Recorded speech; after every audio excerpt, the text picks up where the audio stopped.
Bad Batch Season 3 has been absolutely fire, some great moments, some great action, and just an overall great story.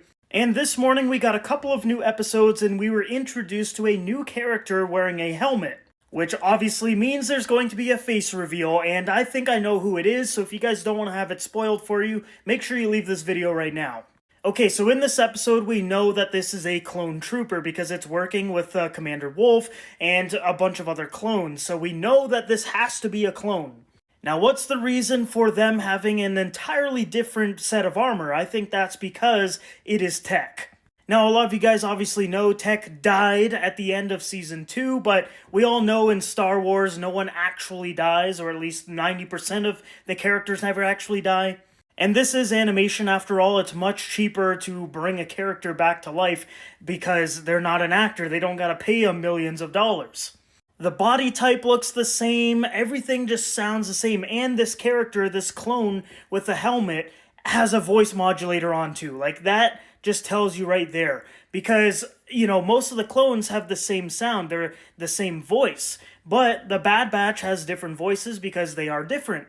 And who's different? Well, Tech, he's got a distinctive voice. So the fact that this character has a voice modulator on just tells me it has to be Tech. And just imagine how impactful that's going to be for the Bad Batch, finding out that Tech is alive after all of this time. And then you can just picture the exchange too with Tech and Crosshair, like, oh, they took you back, but they didn't come find me, they just gave up on me, they didn't even bother to see if I was still alive or anything. And this evil brainwashed version of Tech is going to be super pissed off at the Bad Batch, I think. And I think that was shown in the fight between this guy and Crosshair. I think it was just setting up future conflict for another episode. Because like I said, he's probably going to be pretty pissed off that Crosshair is now back in the squad, and he's going to be thinking of it like, oh, Crosshair's my replacement, like, why would you guys take him back and not go try to find me if I was alive still? So yeah, I think he's going to be very resentful of the Bad Batch. And this is going to be really cool. It's basically going to be a clone trooper version of the Winter Soldier from Marvel. I'm sure Hemlock or maybe someone else has brainwashed him, turned him into this kind of assassin going after his friends, his brothers.